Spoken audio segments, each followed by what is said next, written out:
자, 그 336페이지에 전세권에 의해서 박스 안에 제303조 나와 있죠? 1항 한번 읽어보시죠. 시작.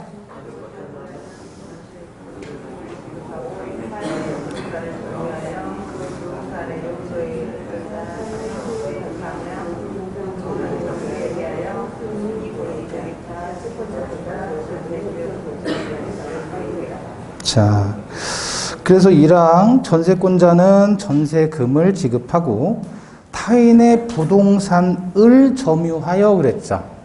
자, 그럼 전세권의 객체는 뭐죠? 그렇죠. 타인의 부동산. 타인의 부동산이니까 지상권이나 지역권은 타인의 토지라고 분명히 한 데 대해서 반해서 전세권은 타인의 부동산이라고 했으니까 토지나 건물도 전세권의 객체가 된다. 점유하여 그 부동산의 용도에 조차 사용 수익하며, 여기까지는 사용 수익하니까 전세권은 무슨 물권? 용익물권이에요. 용익물권. 사용 수익한다고 그랬으니까. 그리고 그 부동산 전부에 대하여 후순위 권리자 기타 채권자보다 전세금의 우선 변제를 받을 권리가 있다 그랬어요. 그럼 이게 뭐냐면, 사용 수익하는 건 알겠는데 여러분 또 어디를 나가보시냐면 368페이지 보시면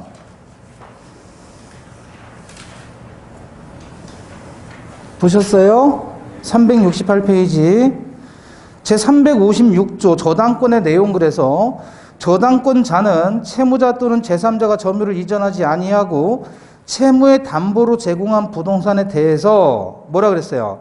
다른 채권자보다 자기 채권의 우선 변제를 받을 권리가 있다 그랬죠. 저당권의 가장 핵심은 우선 변제권입니다. 근데 다시 전세권 와보세요.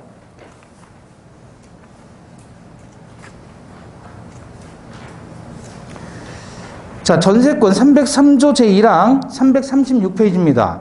전세권자는 전세금을 지급하고 타인의 부동산을 점유하여 그 부동산 용도에 조차 사용 수익하며, 여기까지는 용익물권이에요. 그런데 그 부동산 전부에 대하여 후순위 권리자 기타 채권자보다 전세금의 우선 변제를 받을 권리가 있다. 저당권하고 똑같죠, 뒷부분은. 그러니까 여러분, 이 전세권은 우리가 분류할 때 무슨 물권으로 분류합니까? 용익물권으로 분류를 하지요. 그런데 후단 뒷부분에서 전세금의 우선 변제를 받을 권리가 있다고 그랬잖아요. 저당권도 마찬가지 다른 채권자보다 먼저 자기 채권의 우선 변제를 받을 권리가 있다고 그랬어요. 즉 우선 변제를 받을 권리가 있다라고 하는 것은 담보물권이다라는 뜻이에요. 그럼 전세권이라는 건 뭐예요? 용익물권이자 동시에 담보물권의 성격도 같이 가지고 있다. 이해되십니까? 예. 그럼 얘는 용익물권인 거예요? 담보물권인 거예요? 둘 다. 그래서 우리 판례는 두 개의 성격을 같이 가지고 있다 그래서 판례는 겸유설을 취합니다. 겸유한다 그래요.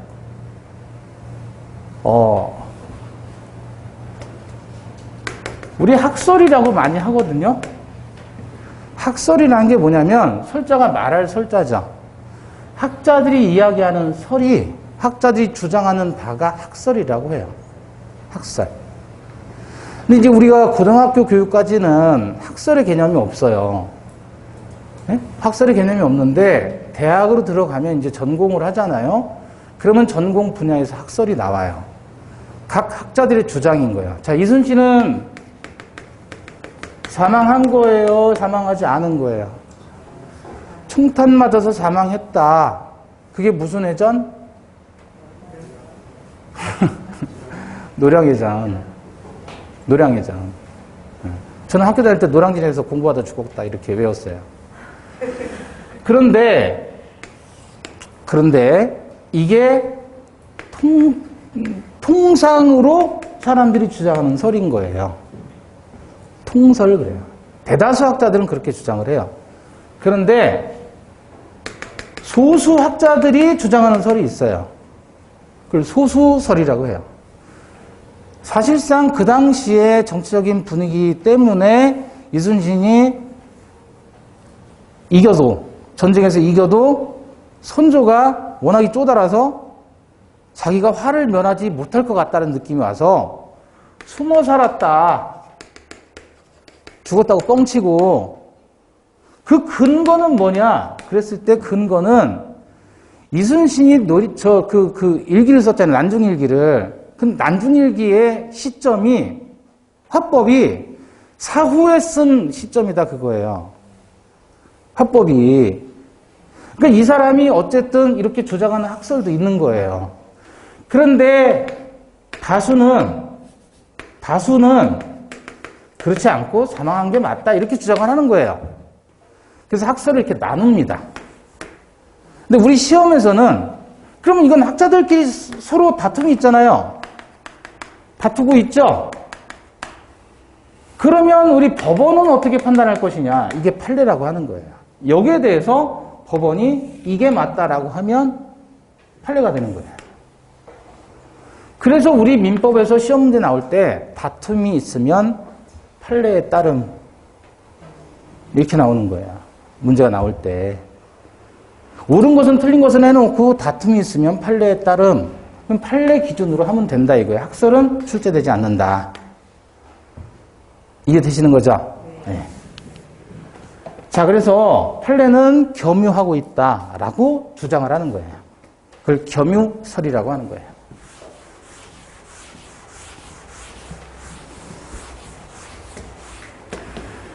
자, 그러면 여기서 이제 전세권자가 전세금을 갑에게 주잖아요. 그럼 갑은 어떤 이익이 있나요? 목돈이 들어오잖아요. 목돈이 들어온다는 이익이 있는데 실제로 그 목돈은 다시 돌려줄 돈이잖아요. 그럼 실제로는 이익이 없네요? 아니죠. 전세금이 예를 들어 1억이 들어갔다면 거기에 대한 뭐가 생겨요? 이자가 생기잖아요. 이자 수익이 있는 거예요. 전세금 받았다가 돌려주는 건데 대신 1억을 전세금으로 받았으면 요즘에 금리 좋잖아요. 그죠? 5% 준다 그러면 1년에 500만 원 생기는 거 아니에요? 그 500만 원 버는 거예요. 500만 원.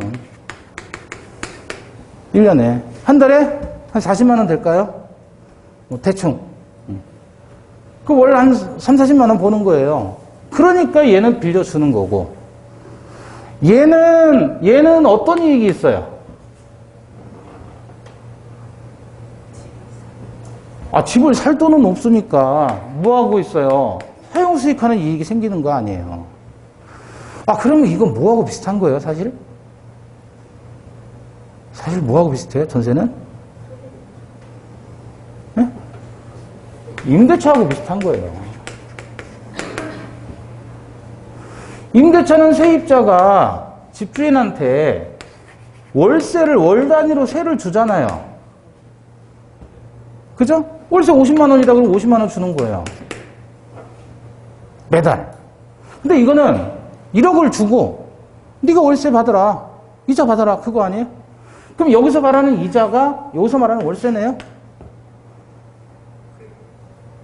그래요, 안 그래요? 그럼 합리적인 사람이라면 월세를 받으려고 하겠어요? 전세를 내주려고 하겠어요? 갑이 집주인이라면. 합리적으로 생각한다면 월세 받는 게 나아요? 전세 받는 게 나아요? 월세 받는 게 낫잖아요. 그죠? 그러니까 일본이나 중국에서는 없어진 거예요. 그래서 우리나라에만 남은 게 이거다. 전세권. 자, 그런데 이 전세권도 사연이 있어요. 어떤 사연이 있냐면, 그러니까 일본에는 전세가 있다, 없다? 없다. 중국에도 없어요. 네? 전세는 우리나라에만 있는 유일한 제도예요. 결코 자부심을 가질 건 아니에요. 자부심 갖는 사람도 있더만요. 아니에요. 자, 어떤 사연이 있냐면 전세권자가 전세금을 넣었잖아요. 그러면 얘는 속칭 경제적인 약자죠. 세입자라고 하는 사람 있잖아요. 경제적 약자. 이 전세가 가장 문제가 뭐냐면 전세라는 것 자체가 느낌이 안 좋은 거라고 그랬죠? 왜냐면 전하는 거예요. 전하는 거. 세를 돌리는 거예요. 다시 말하면 얘가 그 돈 받아 쓰고 다른 사람에게 세를 주고 그 돈 받아서 다시 돌려주는 거란 말이에요. 그러니까 전세금이 조금씩 올라갈 수밖에 없죠. 왜? 내가 1억을 받았어요. 전세금으로. 근데 나중에 1억을 돌려줘야 돼요. 그러면 난 남는 게 없잖아요. 그러니까 1억 1,000으로 올리는 거예요. 그럼 1억 1,000 받아가지고 나는 1,000만 원 먹고 1억은 돌려주고 그 다음에 이 사람 전세 끝나면 다른 사람에게 1억 2천 받아서 또 1,000만 원 남기고 1억 1,000 돌려주고 그래서 전세금을 다른 사람으로 돌려막는다 그래서 그게 전세라는 개념이 나온 거예요. 아시겠죠? 그런데 전세권자 입장에서 예를 들어 1억을 전세금을 줬단 말이에요. 전세금을 줬는데 제일 문제는 뭐냐면 집주인이 다 받아 쓰고 줄 돈이 없다는 거예요. 그러면 어떻게 해야 돼요? 다른 사람으로 또 받아야 된다 그랬죠? 받아야 되는데 집주인 입장에서는 1억을 전세금을 돌려주면 1억에 내놓으면 되는데 1억 1,000을 내놓는단 말이에요. 잘 구해져요? 안 구해져요? 안 구해지면 이제 문제가 되는 거예요. 안 구해지면. 얘는 지금 목돈을 줬는데 그게 자기 전 재산인데 저놈이 안 주는 거예요. 그 가볍게 물어보면 야, 집을 내가 내놨는데 안 나가는 걸 다 보고 어떻게 하라는 거야? 방법이 없는 거예요, 이게. 그래서 이러한 세입자들을 구제한다는 측면에서 뭐를 준 거예요? 우선 변제권을 줘버린 거예요. 그래서 전세권자가 전세금 못 받았어? 그럼 바로 경매 치라. 그래서 사용수익하고 동시에 우선 변제까지 받을 수 있도록 해준 겁니다. 왜? 경제적 약자를 보호하기 위해서. 그러니 전세권은 뭐예요? 용익물권이자 동시에 담보물권이라고 얘기를 하는 거예요. 그럼 전세권은 어떻게 발생하겠어요? 계약하거나 법률의 규정으로도 발생할 수 있다. 일정한 경우. 그럼 법률행위는 어떻게 하는 거냐면 당사자 간에 전세권 설정 계약서를 쓰고 전세금을 지급하고 반드시 뭐를 해야 돼요? 이거를 해야 돼요. 자, 근데 우리 속칭 전월세라고 했잖아요. 전월세라고 할 때 보통 전세는 전세금을 주는 건 같아요. 계약서 쓰는 것도 같아요. 그런데 등기해요? 안 해요? 보통 안 한단 말이에요. 그러면 우리가 전월세 했을 때 보통 전세는 등기를 하지 않습니다. 그래서 뭐라고 표현해요? 미등기 전세. 얘는 채권적 전세라고도 해요. 미등기 전세 내지는 채권적 전세는 얘하고 똑같은데 뭐는 하지 않았다? 전세권, 설정, 등기를 하지 않은 것을 미등기 전세라고 합니다. 근데 우리가 공부하는 이 물권인 전세권, 사용수익하는 권리, 용익물권이자 동시에 우선변제받는 담보물권이라는 이 전세권은 등기를 하는 거예요. 등기 안 하면 이거예요. 그럼 같은 거 다른 거? 완전히 달라요. 완전히. 우리가 속칭 전월세, 전세라고 얘기했을 때 보통은 다 이전세인 거예요. 얘는 뭐라고요?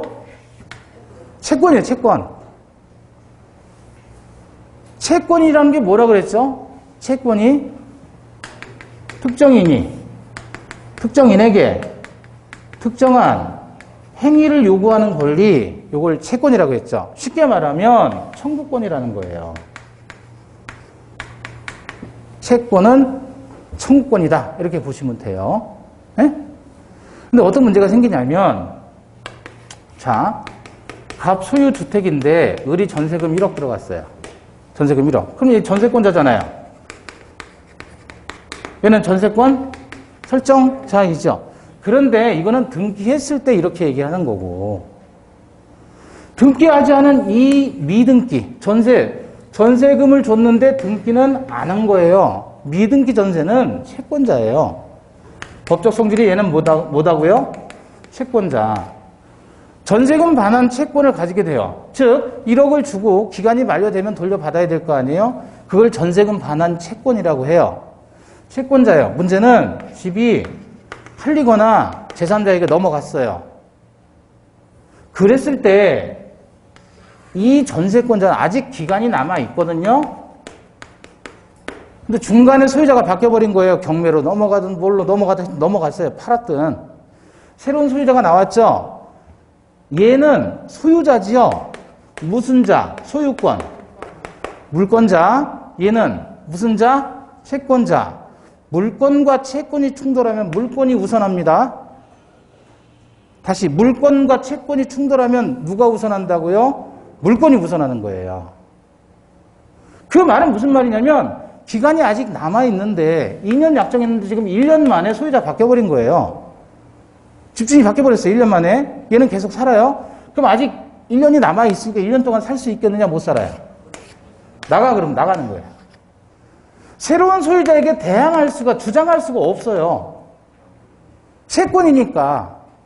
아니, 그게 무슨 말이에요? 얘가 얘한테 돈을 줬죠? 얘한테 준 거 아니죠? 그럼 얘가 전세금을 돌려받을 채권자고 얘가 채무자죠? 채권은 누구에게만 주장하는 거예요?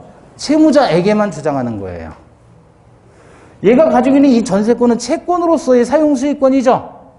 그건 누구에게만 주장해요? 얘한테만 주장하는 거예요. 채무자에게만. 사용수익에 대한 채권은 채무자에게만 주장하는 겁니다. 여러분이 저한테 돈을 빌려줬어요. 그럼 여러분 채권자, 저는 채무자죠. 누구한테 갚으라 그래야 돼요? 저한테 갚으라 그래야 될 거 아니에요. 지나가는 사람 붙잡고 내놔라고 할 수는 없죠. 마찬가지예요. 얘가 얘한테 사용수익권을 가지고 있으면 채권 채무 관계니까 그건 얘한테만 주장하면 돼요. 근데 얘가 아니라 다른 사람이에요. 얘한테는 사용수익을 주장할 수가 없죠. 그래서 쫓겨나는 거예요. 이 채권적 전세는 쫓겨난다고요. 근데 이 채권은 등기하는 거예요? 등기 안 하는 거예요? 채권은 등기 안 해요. 등기는 뭐를 위해서 하는 거예요? 뭐를 공시하기 위해서? 물권. 왜? 배타성이 있으니까. 배타적인 물권을 공시하기 위해서 등기를 하는 거란 말이에요. 그럼 채권은 배타성이 있는 게 아니잖아요. 아니, 제가 채무자인데 제 채권자가 국민은행만 채권자이어야 돼요? 신한은행 될 수 있고 하나은행 될 수 있는 거 아니에요? 채권자는 누구든 될 수 있는 거예요. 채권 채무 관계는. 근데 이거는 지금 채권으로서 존재하는 것이니까 집주인이 바뀌게 되면 얘는 집주인에게 주장할 수가 없어요. 얘한테만 주장해야지. 그래서 얘는 쫓겨나는 거예요. 그러면 전세금은 얘한테 받아야지. 나하고는 상관없는 거 아니냐. 네가 그렇게 물권으로서 나에게 주장을 하려면 너는 공시를 했어야 되는데 공시하지 않지 않았느냐. 등기 안 했다 이거예요. 등기 안 했다. 등기를 해야 주장하는 거예요. 저거는. 물권인 전세권하고 채권인 전세권하고는 같은 거 다른 거. 레벨이 달라요. 레벨이. 그래서 얘네들을 보호해야 될 필요가 있기 때문에 그러면 왜 얘를 물권으로 만들었느냐. 자, 일제시대 때 넘어온 거라 그랬잖아요. 전세권이. 근데 그 당시에도 이렇게 집주인이 바뀌게 되면 쫓겨난 사람들 천지였단 말이에요.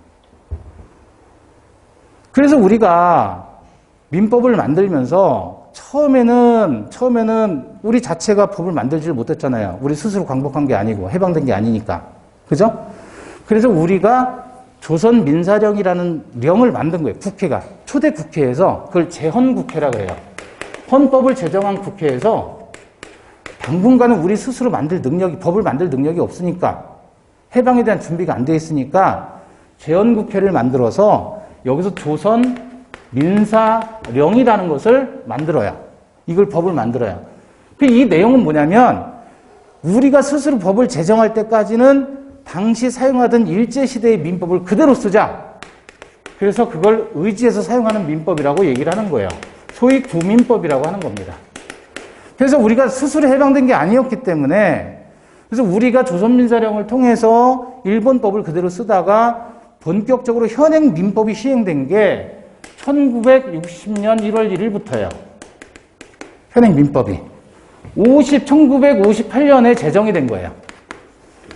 그리고 시행은 60년 1월 1일부터 이 민법이 시작이 된 거예요. 그럼 그 전까지는 다 뭐예요? 일본 민법 썼다는 얘기예요. 그러면서 이 법을 제정하면서 당시 가장 어려운 문제가 뭐였냐면 경제적 약자를 보호한다는 측면에서 그 쫓겨나는 사람들 강하게 보호해주자 그래서 물권으로 만들어버린 거예요, 이걸. 그러니까 세상에 유례가 없는 거죠. 우리나라에만 특이한 상황이었으니까. 이걸 물권으로 만들었기 때문에 그럼 뭐가 차이 나냐면 얘하고 얘는 가장 중요한 차이점이 있어요. 뭐냐면 얘는 경매를 할 수가 있어요. 돈 안 받으면 안 주면 집주인이 안 주면 그냥 바로 경매 치는 거예요. 근데 얘는 바로 경매 못 쳐요. 이거 판결 받고 소송에서 판결 받은 다음에 경매 들어갑니다. 이건 경매권이라고 하지 않아요. 법적으로는 이걸 강제경매, 저걸 임의경매라고 하는데 요 두 개가 가장 큰 차이예요. 그래서 이러한 사람들, 쫓겨나는 사람들을 보호해주고자 강력하게 물권으로 만들어버렸더니 집주인들은 절대로 등기를 안 해주는 거예요. 왜? 내가 전세금 못 줄 수도 있지. 안 준다고 바로 경매 친다? 나는 못해. 너하고 계약 안 해. 너 말고도 많아. 그래서 이게 없었던 권리예요. 사실상. 그래서 대학 다닐 때만 해도 얘는 사문화된 권리다. 사문화된 권리다. 죽었어요. 글자가. 죽어가지고 사실상 이용되지 않는 권리다 그랬어요. 90년대만 해도. 근데 2000년 넘어오면서 전세권에 새로운 시각이 발생합니다. 특히 거기에 일조한 게 저예요. 민법 강의를 했잖아요. 사람들이 공인중개사 민법을 공부하면서 그런지는 몰라도 얘를 다른 시각으로 보면 자, 사용수익이라는 점에서는 용익물권인데 얘가 얘한테 어쨌든 돈을 빌려준 거잖아요. 그죠? 그러면 보통은 돈을 빌려주는 거면 얘는 저당권을 취득하는 거예요. 은행처럼. 대신 그 집에 살지는 않아요. 은행처럼.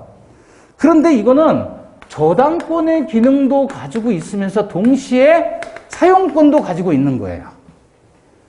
강력한 담보가 되겠죠. 담보로서는 엄청나게 강력한 거예요. 쉽게 말하면 여러분이 은행에서 돈을 빌렸잖아요. 네? 그러면 그 집은 여러분이 그냥 그대로 살아도 되는 거 아니에요. 거주해도. 그죠? 근데 은행이 들어와서 사는 거예요. 직접. 거주하는 거, 은행이. 그럼 여러분 쫓겨나는 거잖아요. 돈 못 갚으면 그렇게까지 할 수 있다. 그럼 새로운 담보로서 각광을 받는 거예요. 2000년대 이후로. 근데 은행은 전세권 취득하면 안 되죠.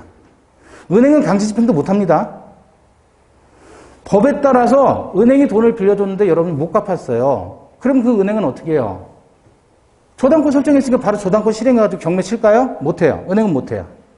은행은 채권 추심하면 안 돼요. 추심한다는 건 뭐냐면 돈을 받아내는 거예요. 그런 짓 하면 안 돼요, 은행은. 법에 의해서. 공공기관 같은 거잖아요, 일종의. 그래서 만약에 은행이 돈을 못 받았다, 그러면 부실채권으로 넘겨버려요. 깡그리 넘깁니다. 부실채권으로. 그걸 여러분 알고 있는 NPL이라고 하는 거예요. 그럼 이 부실채권을 모아가지고 사들이는 기관들이 누구겠어요? 예를 들어 우리은행에서 이번 달 부실채권 발생한 게 500억이에요. 500억 회수가 안 되는 거지, 원금. 그럼 이거 다 날리는 거예요. 500억을 받을 수 있는 그 채권을 다 날려요. 팔아요. 그럼 누가 갔냐면 이걸 자산관리공사 또는 저축은행 이런 데서 사는 거예요. 토탈 받으면 500억이 있는 500억을 받을 수 있는 채권인데 그걸 한 200억에 사는 거예요. 이걸 유동화시킨다 그래요. 현금화시킨다는 거예요. 그럼 이걸 또 누가 사냐면 일부는 저축은행 같은 데서 지들이 직접 저당권 실행해서 추심을 하는 거고 아니면 일부는 또 매각해요. 500개의 채권이 총 500억이었는데 이걸 다 그냥 현금화 시켜버리면 200억의 헐값에 매도하고 얘네들도 일부는 자기들이 직접 돈을 받아내고 나머지는 또 헐값에 매각을 해요. 그럼 50억에 누가 사느냐? 여러분 잘 아시는 누구? 자산관리회사. 부동산 자산관리회사. 네? 그런 데서 사가지고 그들이 직접 추심하든지 아니면 또 팔아먹든지 그래요. 계속 이렇게 돌아가는 거예요. 자, 그런데 이렇게 보면 전세권이라는 것은 사실상 새로운 형태의 담보 물건으로서 강력하게 기능한다. 자, 여러분이 누군가에게 돈을 빌려줄 때는 여러분은 뭘 설정하면 돼요? 저당권 설정하지 말고 전세권 설정해버려요. 그럼 집주인 쫓아낼 수도 있다. 전세권으로. 돈 안 갚으면. 저당권보다 훨씬 더 강력하죠. 자, 이해되십니까? 우리가 여기서 말하는 담보물건으로서의 전세권은 뭐 한 거다? 예? 요거. 등기한 거다. 근데 일반적으로 등기하지 않는 이 전세권을 뭐라고 하자? 미등기 전세 내지는 채권적 전세라고 한다. 그래서 우리가 공부할 때 그냥 전세권 하면 그건 예입니다. 예. 그냥 전세권 그러면 공부할 때는 밖에서는 뭐라고 해도 상관없지만 시험 문제나 공부에서는 전세권 나오면 이거예요. 이거 아니에요. 얘는 반드시 이렇게 표현합니다. 그럼 얘네들은 여전히 쟤하고 다르니까 보호가 안 되겠네요. 그래서 얘네들을 보호하기 위해서 뭐를 만든 거냐면 주택임대차 보호법을 만들게 된 거예요. 그럼 사실상 이 주택임대차 보호법에서는 미등기 전세, 이 사람들도 전세권자라고 하지만 얘들은 채권자다. 차이점은 딱 하나. 쟤는 경매권 있고 얘는 경매권 없고. 자, 그러면 전세금을 줬는데 전세권 등기를 했다. 그러면 걔는 저쪽으로 가는 거예요. 물권. 뭐 할 수 있다? 경매할 수 있다. 근데 전세금을 줬는데 등기를 안 했어요. 그럼 뭐예요? 채권적 전세 내지는 미등기 전세. 얘는 전세금 못 받으면 경매 못 넣어요. 못 넣고 반드시 소송해서 판결 받은 다음에 경매 들어가는 거예요. 아, 이것도 경매는 되네요? 그렇죠. 근데 이건 누구나 할 수 있는 게 요거예요. 이런 걸 뭐라고 하냐면 강제 경매라고 해요. 강제 경매. 그 전세권으로서 경매는 임의 경매 그래요. 자, 경매를 왜 하냐면 A라는 사람이 집을 가지고 있어요. 네? 그리고 B라는 사람이 1억 원을 전세금으로 줬단 말이죠. 근데 안 줘요, 이놈이. 그럼 얘는 전세권자인데 물권자다. 그러면 바로 경매 신청이 가능해요. 소송하고 뭐 할 필요 없어요. 근데 얘가 채권자다. 그러면 B가 A를 상대방으로 해서 전세금 반환 청구 소송을 해야 돼요. 소송에서 판결을 받아요. 그럼 판결문이 나오죠. 판결을 받으면 판결문이 나오잖아요. 요 서류를 첨부해서 경매 신청하는 거예요. 이거는 자기가 전세권자라는 계약서 있잖아요. 전세권 설정할 때 그 계약서만 가지고 신청하면 바로 되는 게 요거예요. 그래서 이거를 우리는 뭐라 그래요? 경매권이라고 하는 거고, 요걸 임의 경매라고 하는 거고, 요렇게 경매 들어가는 것을 강제 경매라고 해요. 아니, 근데 경매를 왜 합니까? 경매로 넘어가면 누군가 낙찰을 받겠죠? C라는 사람이 낙찰을 받았어요. 그럼 돈 주고 살 거 아니에요? 공짜로 사는 건 아니잖아요. 돈을 내야 돼요. 그럼 법원에서 허가를 해줘요. 또 사도 되겠다. 그럼 얘가 이제 잔금 납부하면 그 돈에서 빚잔치 하는 거예요. 낙찰받은 돈으로 빚 갚는다.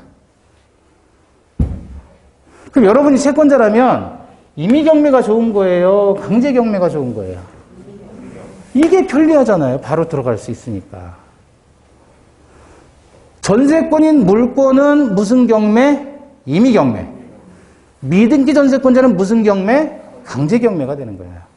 소송을 해야 되니까. 근데 이거는 경매권이라고 하지 않는 이유가, 예를 들어서 전세권자가 아니라 B가 A한테 돈을 빌려준 일반 채권자라고 해봐요. 일반 채권자. 그냥 돈을 빌려줬어요, 친구라서. 근데 이놈이 안 갚아요. 그럼 어떻게 해요? 이 채권을 가지고 소송을 하는 거예요. 빌려준 대여금 반환 청구 소송을 해서 판결 받아요. 판결에 소송 청구할 때 이 채권은 집행할 수 있습니다라고 신청을 하면 판결에서 판결문이 나오는 거예요. 그럼 집행해라. 그럼 이제 압류해가지고 다시 경매 치는 거예요. 저 부동산 잡아가지고 다시 경매 넣는 거예요. 그러니까 이거는 전세권자만 하는 게 아니라 모든 사람이 소송을 통해서 할 수 있는 경매니까 이건 경매권이라고 안 하는 거예요. 누구나 다 소송만 하면 할 수 있는 거니까. 얘는 소송 안 해도 바로 경매 신청이 되니까 이게 경매권이에요. 미등기 전세권자는 경매권이 있다, 경매권이 없다. 없다. 여기서 말하는 전세권은 물권인 전세권을 얘기하는 겁니다. 이해되셨죠? 자, 그러면 기간을 자기들끼리 약정하는 경우도 있고 또 기간에 약정이 없는 경우도 있어요. 보면 지금 전세권의 대상이 되는 거, 객체가 되는 건 토지 또는 건물이겠죠. 토지를 전세 계약하면 10년을 넘지 못합니다. 그러니까 얘는 최장기간을 제한해요, 최단기간을 제한해요. 최단기간 제한, 장기간 제한. 최장 10년이라니까 15년 약정을 못해요. 그럼 최단기간, 장기간, 장기간을 제한하고 있죠. 전세권은. 건물도 마찬가지입니다. 10년을 넘을 수 없어요. 다만 건물만큼은 1년 이상입니다. 그러니까 최소 1년 이상, 최장 10년은 못 넘어요. 근데 토지 전세권은 그렇지 않죠? 여기 없잖아요. 그럼 이유가 있나요? 이유가 있을까요? 왜 토지를 빌렸을 때는 1년 이상의 제한이 없는데, 즉 10년 아래면 다 가능해요. 6개월도 가능한 거예요, 토지는. 근데 왜 건물은 꼭 1년 이상이어야 할까? 이유가 뭐겠어요?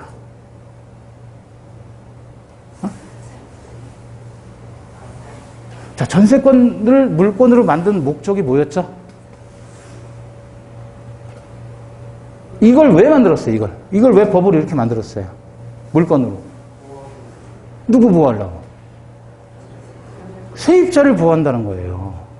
기간을 약정하는데 건물일 경우에 무조건 1년은 넘어야 된다는 이유는 1년은 보장을 해주겠다는 거예요, 전세입자를.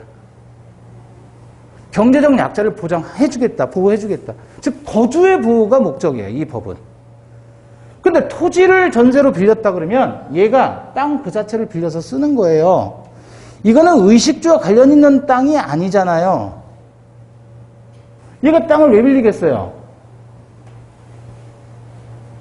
네? 그러니까 사용하려고, 어디다 쓰려고? 땅을 왜 빌려요? 건물 창고로 건물을 지으려고 쓴다 그러면 이건 전세권이 아니라 지상권이 돼야죠. 그죠? 그냥 그 땅 자체로 빌렸다가 자체로 돌려주는 거예요. 그다음 뭘 짓거나 심거나 그런 건 지상권이지 얘는 그런 게 없어요. 그러면 뭐 주차장으로 쓰든지, 그죠? 뭐 시설물 같은 거 설치하면 안 된다는 말이에요. 토지 전세권은. 그럼 이건 먹고 자고 하는 그런 곳이 아니니까 1년 이상의 제한을 두지 않습니다. 이해되셨죠? 그래서 전세권은 뭐 때문에 만들어진 법이다? 경제적 약자인 전세권자를 보호하기 위해서 만들어 놨어요. 그것도 아주 강력하게 보호했어요. 그랬더니 집주인들이 강력하게 전세권 등기를 안 해주는 거예요. 그래서 쓸모없는 법이 되었는데 이제는 2000년도 넘어오면서 얘가 새로운 형태의 담보물권으로서 오히려 사채업자들은 저당권을 설정하지 않고 전세권으로 가는 경향도 있더라. 그래서 전세권이 많이 알려지게 됨으로써 지금은 전세권 등기가 많이 쓰이고 있습니다. 네. 자, 그래서 이 전세권은 뭐를 제한하고 있다? 최장기간의 제한을 두고 있다. 그러면 아까 지상권은 어땠어요? 석조, 석회조, 연화조와 같은 견고한 건물은 몇 년? 30년. 기타 건물은 15년. 기타 공작물은 5년이죠. 그래서 30년, 15년, 5년 이상이잖아요. 그리고 합치면 몇 년이에요? 35년 이상. 그래서 지상권이에요. 왜 35년이에요? 30년, 15년, 5년. 네? 아시겠죠? 이상 그랬잖아요. 이상. 지상권은 35년 이상, 상. 그죠? 그러니까 얘는 뭐를 제한하고 있어요? 단기간을 제한하고 있죠. 최소 이만큼 이상 이어야 된다. 근데 쟤는 최대 10년이란 말이에요. 그래서 얘는 뭘 제한하고 있다? 최장을 제한하고 있다. 지상권은 최단을 제한하고 있다. 그래서 문제를 낼 때는 최단하고 장하고 슬쩍 바꿔치기 해서 문제를 내죠. 그러면 틀리기 쉽죠? 이거는 뭐라고요? 최장기간. 지상권은 35년이에요. 전세권은 몇 년? 10년. 그래서 전세권은 전 10권 이렇게 표현해요. 전 10권. 욕하지 마시고 이런 전 10권 이렇게. 전세권은 10년이에요. 네? 자, 기간을 정하지 않았을 때는 어떻게 되느냐? 언제든지 소멸 통고할 수 있어요. 기간을 정하지 않으면 아무 때나 소멸 통고할 수 있어요. 자, 근데 이게 통고라는 거는요, 청구하고 다릅니다.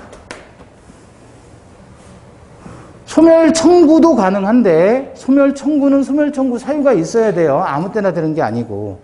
근데 이거는 아무 때나 알려주면 돼요. 그러면 집주인이 기간 정하지 않았을 때 얘기해요. 기간을 5년 정했으면 5년 동안. 근데 기간을 정하지 않고도 계약을 할 수 있단 말이에요. 그러면 그때는 몇 년을 사느냐? 그냥 살면 돼요. 다만 아무 때나 나가겠다라고 할 수 있다. 그래서 집주인이 세입자에게 나가라고 하면 6개월이 지나면 그때 전세권은 소멸해요. 세입자가 집주인한테 나가겠다 그래도 그 통고한 시점부터 6개월이 지나야만 전세권은 소멸합니다.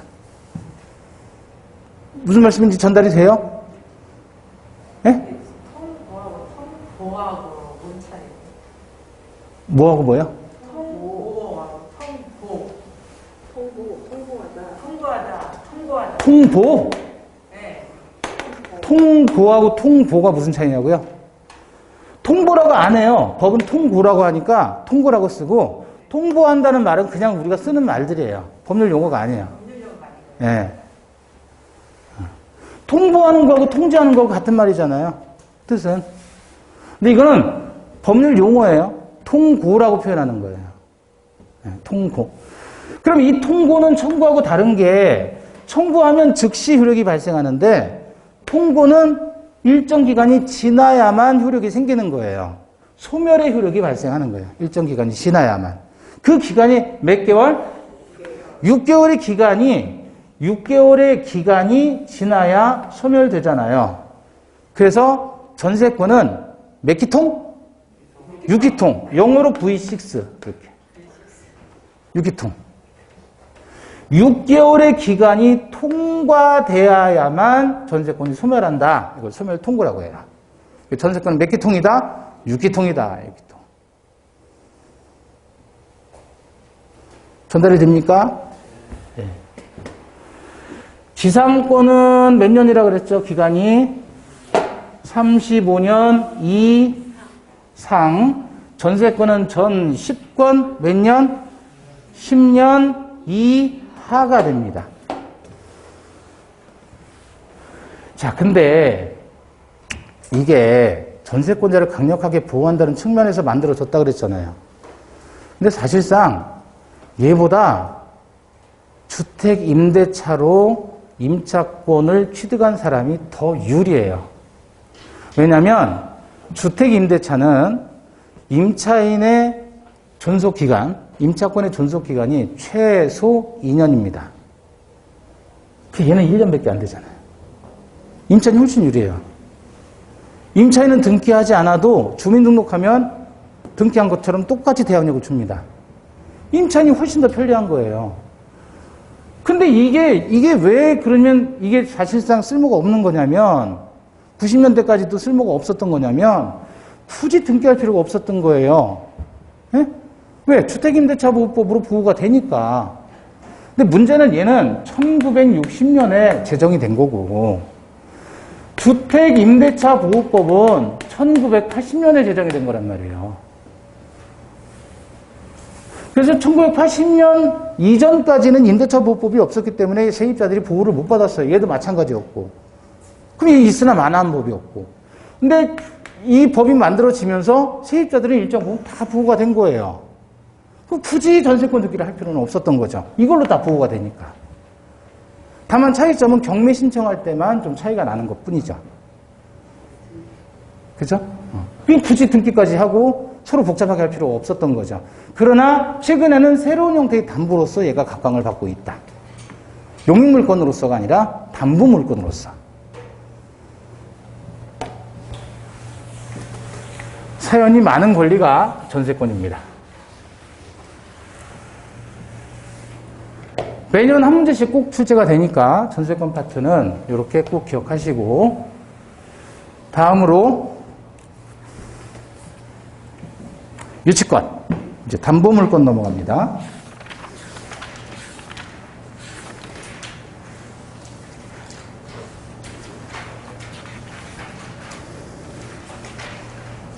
교재 357페이지 보시면 유치권이라고 나와 있죠. 유치권. 한자로 보면 유는 무슨 유예요? 네? 머물 유자예요. 머물 유. 머물다. 치는 불치. 그러면 유치는 무슨 뜻이에요? 머물게 두는 것. 그죠? 머물게 두는 것. 그럼 머물게 두는 장소를 뭐라 그럽니까? 머물게 두는 장소를 뭐라 그래요? 가보셨어요, 유치장? 안 가봤어요? 한번 가보세요. 경찰서 앞에서 저 노상방뇨 좀 해보시고. 그러면 바로 유치장 갑니다. 유치장은 구속된 거예요? 구속이 아니에요? 구속 아니에요, 이건. 유치장은 그냥 유치장이에요. 가두는 장소일 뿐이지, 이건 구속이라고 안 해요. 네? 교도소 가는 게 구속이고, 구치소 가는 게 구속이에요. 구치소하고 교도소하고 달라요? 같아요? 다르죠? 어떻게 달라요? 갔다 오셨어요? 네. 이거는 미결수고, 얘는 기결수. 기결수하고 미결수는 무슨 뜻이냐면, 판결이 확정되면 기결수가 되는 거예요. 판결이 확정되지 않으면 미결수가 되고. 유치장은 이거하고 다른 거고, 경찰서 내에 여러 가지 이유로 그냥 가둬놓는 거야. 좋은 거 배웠죠? 유치권이라는 건 말 그대로 가둬두는 권리예요. 가둬두는 권리. 그래서 유치하는 장소를 유치장이라고 생각하고, 그럼 유치한다는 말은 무슨 뜻이에요?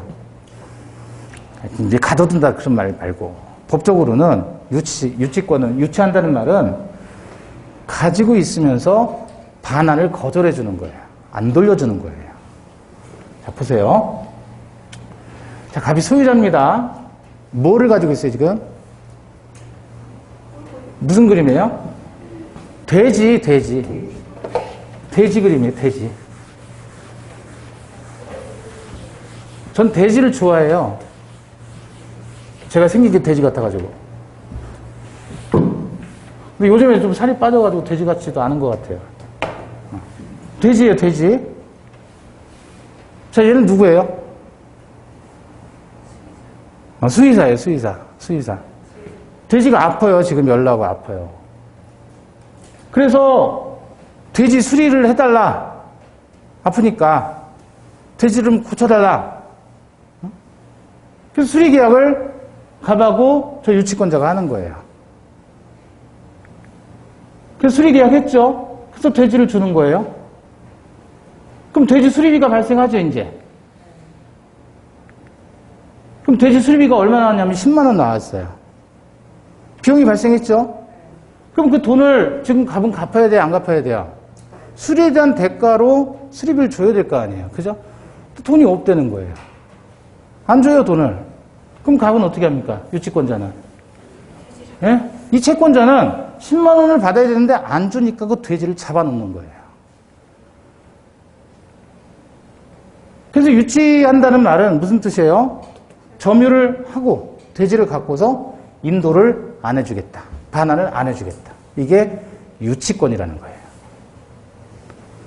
그러면 돼지는 동산이죠. 그죠? 동산인데 부동산도 유치할 수 있더라. 또 유가증권도 유치가 가능합니다. 유가증권이 뭐죠? 증권인데 가치가 있어요. 어떤 거예요? 예를 들어 상품권. 그런 게 다 유가증권이에요. 해외 무역하면 이제 선화증권 같은 거. 그런 거 다 유가증권이에요. 어쨌든 부동산이든 동산이든 유가증권이든 다 유치할 수 있다. 다만 그 채권이 발생했을 때 채권을 변제받기 위해서 해당 물건을 점유하고 인도를 거절하는 권리를 우리는 유치권이라고 한다. 그럼 돼지를 갖고 있으면 돼지 유치권이 되는 거고, 그죠? 카센터에서 차를 고쳤는데 수리비를 안 줘요? 그럼 카센터에서 차 잡고 있는 거예요. 뭐예요? 유치권이에요, 유치권. 세탁물을 맡겼는데 세탁비를 안 줘요. 그럼 세탁물 안 돌려주죠? 유치권이에요, 그것도. 근데 요 옆에 CGV 건물 있잖아요. 그 CGV 건물에서 CGV만 운영을 했는데 거기 망했죠? 망했어요. 이 옆에. 저쪽은 아직도 하고 있는 것 같아요. 하얀 건물. 저 하얀 건물도 그렇고 요 건물도 그렇고 이게 저기가 아이한이라고 하는 것 같아요. 저거 벌써 20년째 저러고 있어요. 얘도 그렇고. 김모식이라는 이 사기꾼이 경매로 이걸 샀어요. 사람들 투자자 모아가지고 500억 주고. 네? 그 먹튀했어요, 이놈이. 그래서 감옥 갔어요. 경매했을 때 여기 유치권이 붙어 있었단 말이에요. 지금도 있어요. 이 건물 가면 유치권 행사 중 이렇게 써 있어요. 그럼 유치권이다라고 했을 때, 유치권이다라고 했을 때 얘는 뭐라 그랬어요? 점유를 하고 돌려주지 않겠다는 게 유치권이잖아요. 왜? 돈 못 받아서. 내 돈 내놔 이거예요, 내 돈 내놔. 근데 이 유치권이 걸려 있으면 해당 물건이 경매로 나오잖아요. 자, 예를 들어서 이거 뭐죠? 모니터? 아니에요. 그건 민법 총칙에서 이제 모니터고 여기서는 모텔이에요. 모텔. 여기 지하 주차장. 여기 건물. 모텔. 근데 모텔도 역사가 있어요, 여러분. 모르시죠? 초창기에는 여인숙부터 시작했어요. 그러다가 무슨 장으로 갔어요. 그래서 무슨 장.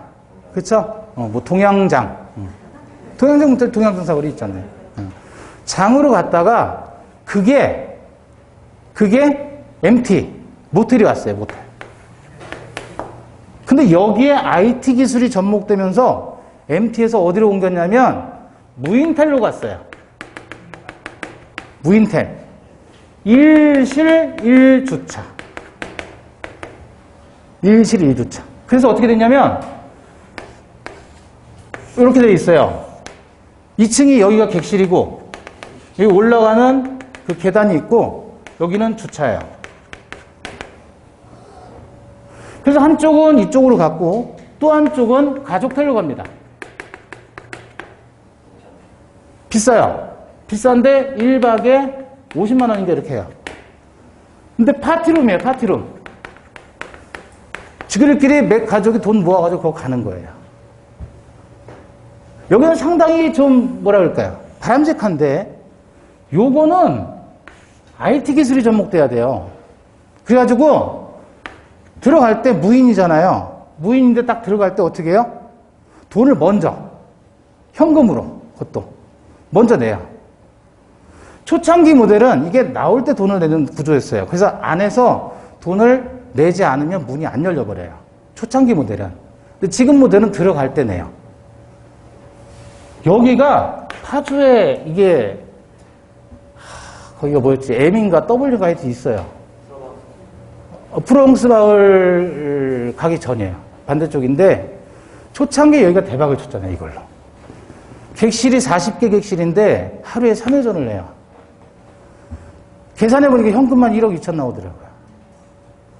대박이죠? 그 다음에 우후죽죽 막 들어서더라고요, 이제.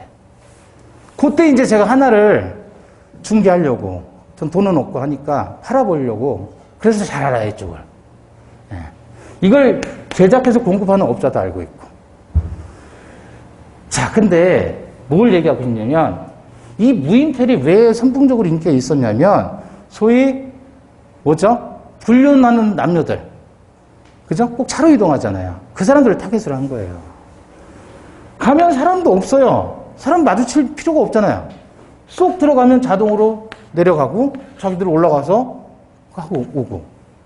이런 게 타겟이었는데 이게 무죽순 막 생긴 거예요, 지금. 그러다 보니까 심지어 어디에 밀양을 제가 갔는데 가게 됐어요. 일 때문에. 그래서 누구를 만나고 이제 숙박을 해야 되는데 보니까 무인텔이 있더라고요. 아니 무슨 시골 동네에 무인텔이야 그랬더니 주차장이 너무 좁은 거예요.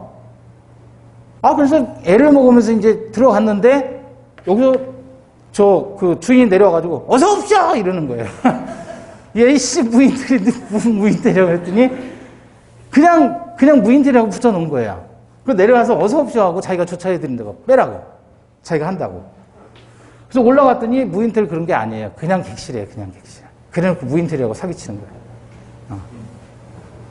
자, 이 얘기를 왜 하냐면 이게 최근에 주안에서 있었던 일인데 뭐 최근도 아니에요. 매년 있으니까 이런 게. 모텔이 예컨대 한 40억 정도 시세가 나온다. 근데 갑이라는 사람이 땅하고 뭐 대출 받아가지고 모텔을 친 거예요. 모텔업이 이게 되게 좋을 것 같은데 안 좋은 게 뭐냐면 시설이 지나면 그동안 번 거 싹 다 투자해서 다시 재시설을 해야 돼요. 그래서 안 좋아 얘가. 한번 해놓으면 영원한 게 아니잖아요. 2, 3년 지나면 장사가 잘 되면 그만큼 많이 닳잖아요. 그럼 또 바꿔서 보수를 해줘야 돼요. 그 돈이 또 들어가요. 심지어 모텔 운영하는 사람들이 다 자기가 사서 하는 거 아니에요. 모텔 임대도 있어요. 모텔을 자기가 소유하면서 세를 주는 거예요. 월 6천, 뭐 7천 이렇게. 매출이 나오니까. 그럼 세입자는 뭐 보증금 뭐 한 3억, 4억, 뭐 잘 되면 5억 정도 주고 운영해서 자기 가질 거 갖고 월세 내고. 대신 좋은 거는 인원이 많이 필요가 없어요. 요거는. 비용 유지가. 자, 근데 갑이라는 사람이 이제 모텔을 40억 정도 들여가지고 건물을 지었단 말이에요. 운영을 잘 했는데, 뭐 운영해봐야 이제 40억이 다 자기 돈은 아닐 거 아니야. 다 대출 끌어서 한 거지. 그죠? 자기도 한 10억 들어가고, 나머지 30억은 대출. 자, 문제는 이제 시설이 노후됐어요. 손님이 당연히 끊어지죠. 요즘 젊은 친구들은 모텔 광고 후기도 막 써요. 자기들이. 여기 시설 좋다 그러면서 어느 지역은 어느 모텔이 좋다 이렇게 자기들끼리 다 해요. 어떤 데는 미성년자는 뭐 저렴하게 받습니다. 뭐 그런 것도 붙여놓고 그래요. 경쟁이 치열하다 보니까 자기들끼리. 근데 이제 이걸 했는데 이제 시설을 다시 리모델링을 해야 되는데 공사비가 뭐 10억 나왔다. 예를 들어서. 그러면 공사하는 동안에는 영업을 못 하잖아요. 그죠? 공사비 10억을 줘야 되는데 못 주는 거예요. 을이라는 사람이 공사를 했는데. 그럼 어떻게 해요? 그럼 얘가 이 공사비도 지금 못 줄 정도면 얘는 지금 재정 상태가 상당히 안 좋다는 얘기죠. 저당권도 걸려 있겠죠. 은행 대출도 있고. 또 이금융권 또 저당권 대출이 있겠고. 등등등이 많단 말이에요. 그러니까 결국은 갑의 잘못된 판단으로 인해서 공사비를 못 주게 됐고 여러 가지 이유로 장사가 안 돼서 손해를 봤단 말이에요. 경매로 넘어갑니다. 그럼 누군가 낙찰을 받겠죠? 자, 근데 여기에는 을이라고 하는 사람이 공사비 10억 원을 이유로 유치권 행사하고 있다. 그 말은 무슨 뜻이에요? 얘는 10억 받을 때까지 이 건물을 점유하면서 안 돌려주겠다는 거예요. 누가 소유자든 상관없이. 물권은 누구에게나 주장할 수 있는 거 독점적이라 그랬잖아요. 얘가 유치권을 주장한다는 말은 이 건물은 누구도 출입할 수 없는 거예요, 이제. 얘 말고는. 그럼 얘가 이거를 낙찰을 받을 때 유치권자가 지금 10억 원의 공사비를 못 받았다는 걸 얘가 알겠죠? 보통은 모르죠. 왜냐면 얘가 알려주는 게 아니잖아요. 이거 유치권은 등기도 하는 게 아니에요. 보통 몰라요. 얼마인지는 몰라요. 이건 따져봐야죠. 알고 들어가면 너무 좋겠지만 알 수 있는 방법이 별로 없어요. 그럼 얘가 유치권을 그나마 신고를 했다 그러면 신고 금액이 나오니까 상관없는데 진짜 고수들은 얘기해 주지도 않아요. 그러면 이걸 낙찰받으려는 사람은 무슨 생각으로 낙찰받는 거예요? 이 공사비 유치권 걸려 있는 건 알겠는데 가보면 아니까 현장에 가보면 유치권 행사 중에 이렇게 플래카드 막 걸려 있고 막 해요. 어떤 사람은 라카를 막 써놓고. 그럼 얘 입장에서는 유치권이 있는 걸 이미 알고 들어가지만 얼마의 채권인지는 정확히 몰라요. 알 수가 없고. 얘가 얘기를 안 해주는 이상. 그럼 감안을 해야죠. 통화를 해보고 만나 보기도 하고 해서 얼마의 채권이 있습니까? 이렇게 보고 얘가 10억 원의 채권이 있다. 그러면 감안해서 얘는 얼마에 입찰을 해야 돼요? 최소. 10억은 물어줘야 되니까 30억 아래로 입찰을 해야 되는 거예요. 그죠? 그것도 금액이 확인되면. 그 얘 입장에서는 예를 들어서 이거를 가지고 20억에 낙찰을 받았다라고 쳐요. 그러면 40억짜리 20억에 샀으니까 대박이네 라고 생각하면 안 돼요. 왜? 유치권이 걸려 있잖아요, 지금. 유치권 걸려 있는 거 얘 내보내려면 10억 줘야지만 나간단 말이에요, 얘가. 이해되셔요? 그럼 20억에 낙찰을 받아서 10억을 주면 끝나지 않느냐? 거기서 끝날 것 같으면 얘는 선수가 아니죠. 얘가 만약에 선수고 얘도 선수다 그러면 장난 아닌 거예요. 둘이 전쟁해야 되는 거예요. 서로 선수라면.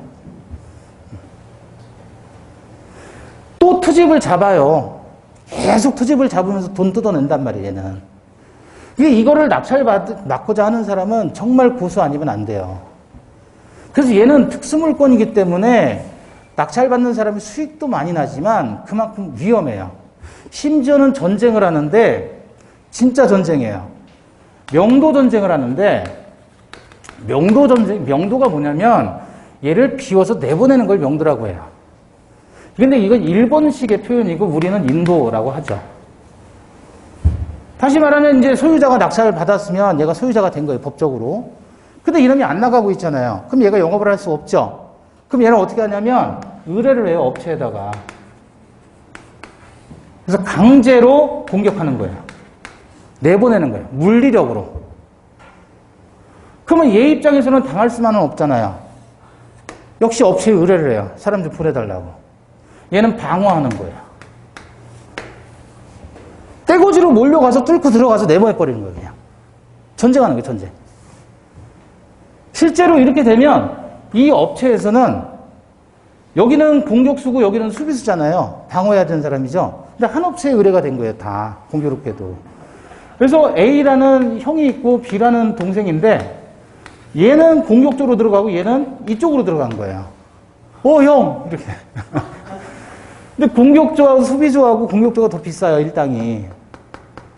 그래서 얘네들 이렇게 전쟁하고 이렇게 전쟁하는 게 크게 한 게 요거예요. 그래서 주한역 앞바닥에서 그때 수백 명이 모였어요. 수백 명끼리 전쟁한 거예요.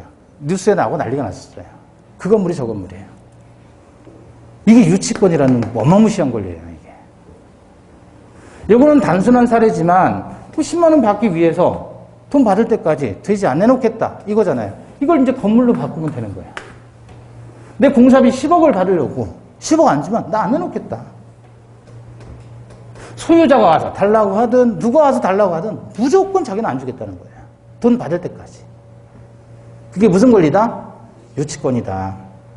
그래서 웬만한 공사 현장 같은 데 가보면 요 밑에도 있어요. 빌라 짓다가 난 거. 지금 유치권 걸려 있어요. 저 위에도 있어요. 저기 성인천 동인천 한방병원인가? 그 뒤쪽에 짓다 난 거. 거기도 있고 저 무슨 초등학교 있잖아요. 그 앞에도 짓다만 빌라, 오피스텔 지었는데 그게 40몇 억인가 하는데 지금 많이 유찰됐을 거예요. 한 20억까지 떨어졌어요. 그것도 지금 짓다 난 게 유치권 걸려 있는 거예요. 그것만 있는 게 아니라 저 위쪽에도 있어요. 저기 왜 어디 그 신기시장 넘어가지고 그 동네에도 하나 또 나왔어요. 통으로. 빌라업자들이 오피스텔 같은 거 이렇게 짓다가 중간에 공사비 못 주게 되면 100% 유치권 걸리는 거예요. 100%. 자, 그러면 유치권 어디를 보시냐면 320조 358페이지 358페이지 제 320조 나와 있죠? 1항 보시면 타인의 물건 또는 유가증권을 점유한 자는 그 물건이나 유가증권에 관하여 생긴 채권이 변제기에 있는 경우 변제를 받을 때까지 물건 또는 유가증권을 뭐 할 수 있다? 유치할 권리가 있다. 자, 여기 이제 유치권의 의미입니다. 결국은 거기 동그라미 1번 보시면 유치권이란 타의 물건 또는 유가증권을 점유하는 자는 그 물건이나 유가증권에 관해서 생긴 채권이 변제기에 있는 경우 변제를 받을 때까지 물건 또는 유가증권을 유치할 권리를 말한다. 예컨대 시계상은 시계 수선대금의 변제를 받을 때까지 수선한 시계를 뭐 할 수 있다? 유치할 수 있다. 자, 그래서 유치권의 개념만 좀 이해를 하시면 되겠습니다.